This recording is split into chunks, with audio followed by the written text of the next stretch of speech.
초보 러너에게 겨울은 어려움의 연속입니다. 영하 5도, 이불 속에 있고 싶은 몸을 가까스로 일으켜 큰맘 먹고 나갔어요. 근데 조금 뛰었는데 무릎이 아파서 다시 들어오고 말았죠. 사실 1년 중 러닝 부상이 가장 많이 생기는 시기는 단연 겨울입니다. 이상하죠? 확실히 덜 뛰는데 더 많이 다쳐요. 추위로 온몸이 굳어있는 겨울. 겨울이라는 환경을 쉽게 봤다간 부상으로 달리기를 쉬게 될지도 모릅니다. 혹시 지금 부상으로 달리기를 멈추셨나요? 아니면 다칠까봐 야외 달리기가 망설여지시나요? 오늘 영상에서는 겨울철 초보 러너의 단골 부상 탑3를 알아보고 겨울 러닝에서 생존하는 전략을 알아보겠습니다. 이 영상으로 이번 겨울 부상 없이 달리실 수 있을 거예요. 초보를 위한 초보에 의한 초보 러너의 모든 것 구독하고 달려라 하나와 함께 하세요. 겨울에 달리기를 쉬게 하는 가장 큰 원인은 부상입니다. 무리했던 건지 여기저기 찌르는 듯 아픕니다. 보강 운동도 충분히 했고 워밍업도 엄청 많이 하면서 피하려고 노력해도 가끔은 부상이 찾아와요. 정말 속상한데요. 겨울엔 약해서 부상을 겪는 게 아니라 겨울이라는 환경 자체가 부상을 쉽게 경험하게 합니다. 본격적으로 우리 초보 러너들의 발목을 잡는 겨울철 단골 부상 3가지 알아볼게요.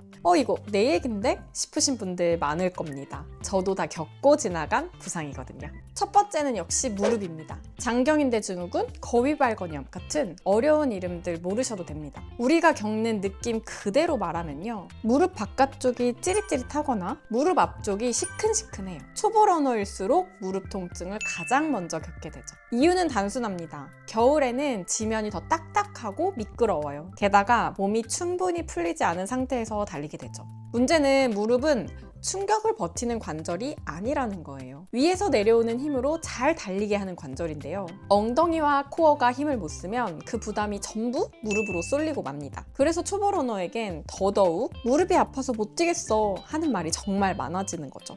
두 번째는 햄스트링, 허벅지 뒤쪽 근육입니다. 겨울에 햄스트링 부상이 많은 이유는 차가운 상태에서 과도한 스트레칭 때문이에요. 추우니까, 뻐근하니까 더 늘려야지 라고 생각하기 쉽지만 햄스트링은 무작정 늘리면 좋아지는 근육이 아닙니다. 특히 겨울엔 근육이 짧아진 상태라 강하게 늘리는 순간 쉽게 손상이 생길 수 있어요. 저도 얼마 전에 스트레칭 진짜 열심히 하다가 허벅지 뒤쪽에서 뻑 하는 소리가 나더라고요. 소리가 커서 진짜 무서웠는데요. 정말 3주간 달리기를 할 수 없었어요. 마지막 3번째는 발목 염좌입니다. 발목을 삐끗하는 부상이에요. 발목 염좌는 보통 운이 나빠서 생긴다고 생각하는데요. 사실 겨울의 환경 자체가 발목에 굉장히 어려움을 줍니다. 먼저 겨울의 야외에 주로 노면은 예측이 어렵습니다. 눈에 잘 보이지 않는 블랙아이스가 숨어 있기도 하고요. 눈이 있기도 해요. 초보 러너들은 아직 달리는 자세가 불안정하고 발목 주변에 잔근육들이 단련되지 않은 상태가 많잖아요. 발목 안정성이 충분하지 않은 경우가 많죠. 이때 살짝만 발을 헛디뎌도 발목이 휙 돌아가 버리고 말아요. 추운 날씨 탓에 발목 주변 인대들이 잔뜩 수축해 있어서 평소라면 놀라라 하고 말 일도 겨울에는 인대 파열이나 심한 염좌로 이어질 확률이 높습니다. 한 번 다치면 최소 몇 주, 길면 몇 달을 쉬어야 해서 우리 같은 러닝 꿈나무들에겐 정말 치명적인 부상이죠. 무릎, 햄스트링, 발목 부위는 다르지만 겨울 러닝 부상에는 공통된 이유가 있습니다. 먼저 몸의 상태. 겨울엔 체온이 낮고 근육은 수축하고 뻣뻣해져 있어요. 유연성이 떨어진 상태로 달리기를 시작하면 관절과 인대는 충격을 더 많이 느끼게 됩니다. 끊어지거나 찢어질 수 있어요. 자동차도 엔진 예열에 오래 걸리듯이 우리 몸도 충분한 워밍업이 필요합니다. 근육에 따뜻한 피가 돌지 않으면 작은 충격에도 큰 통증이 올 수 있어요. 두 번째, 회복 속도가 느려요. 겨울에는 활동량이 줄고 혈액순환이 느려집니다. 같은 훈련을 해도 회복이 확실히 더디게 진행됩니다. 이 말은 작은 손상이 있는 채로 러닝을 반복하게 된다는 거예요. 부상의 위험이 크죠. 3번째, 마음의 조급함. 추우니까 짧게 뛰고 싶고 짧게 달릴 거니까 제대로 달리고 싶어집니다. 이때 워밍업은 줄고 페이스는 올라가기가 쉽죠. 이게 겨울 러닝에서 가장 위험한 조합입니다. 그러니까 겨울 러닝 부상은 훈련을 많이 해서 생기는 게 아니라 준비, 회복, 조절 이 3가지가 흔들릴 때 반복됩니다. 겨울엔 실력이 부족해서 내가 약해서 다치는 게 아닙니다. 계절이 바뀌었는데도 러닝이 그대로일 때 다치게 되는 겁니다. 그렇다면 겨울에는 어떻게 다르게 달려야 하는 걸까요? 부상을 완전히 피하기는 어렵겠지만 부상 확률을 낮출 수 있는 기준을 말씀드릴게요. 1단계, 달리기 전. 겨울 러닝에서 가장 먼저 바꿔야 할 건 얼마나 뛸까가 아니라 언제 본격적으로 달리기 시작할까입니다. 겨울에는 워밍업이 선택이 아니라 필수 조건입니다. 몸이 풀리지 않았다면 그날의 러닝은 실패라고 봐야 돼요. 특히 스트레칭은 강하게 늘리면 안 되고요. 몸을 깨우고 관절을 뜨끈하게 만드는 정도로만 진행하세요. 워밍업은 말 그대로 몸을 따뜻하게 데워준다는 거니까요. 충분히 따뜻하게 데워줘야 합니다. 이렇게 생긴 무릎 보호대 있죠?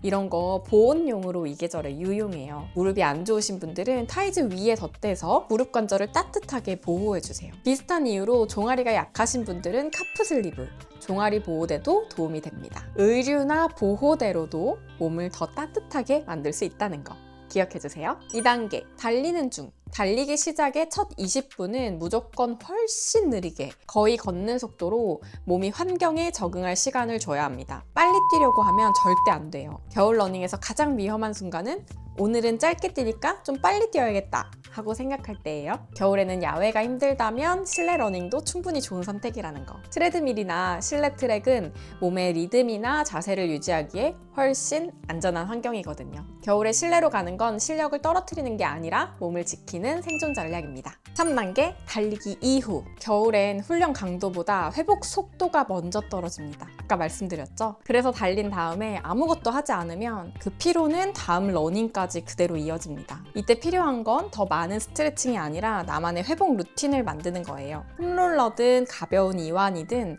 달리고 나면 이건 꼭 한다, 이런 기준 하나만 있어도 겨울 러닝이 훨씬 안전해집니다. 겨울 러닝 잘 버티는 사람은 더 열심히 뛰는 사람이 아니라는 거. 달리기 전엔 제대로 준비하고 달리면서 조절할 줄 알고 달리고 회복 루틴이 있는 사람입니다. 준비, 조절, 회복, 이 세 가지를 꼭 챙겨주세요. 그래야 부상 없이 꾸준히 달릴 수 있는 러너가 될 겁니다. 겨울은 기록보단 몸 지키기, 리듬을 유지하는 계절이라는 거 기억해주세요.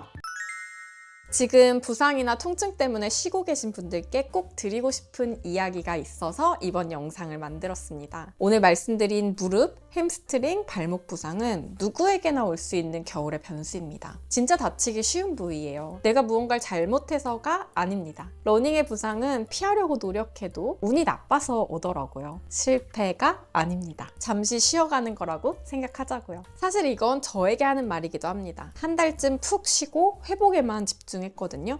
그러니 다시 복귀에 시동을 걸 수 있게 됐습니다. 천천히 완전 처음 시작하듯이 왕초보가 돼서 한 걸음씩 걸어가 보려고요. 여러분도 회복할 땐 최대한 보수적으로 하시고요. 다시 시작할 땐 처음 달리기를 하는 것처럼 천천히 시작해 보시길 바래요. 겨울 러닝의 목표는 성장이 아니라 건강하게 달릴 수 있는 것.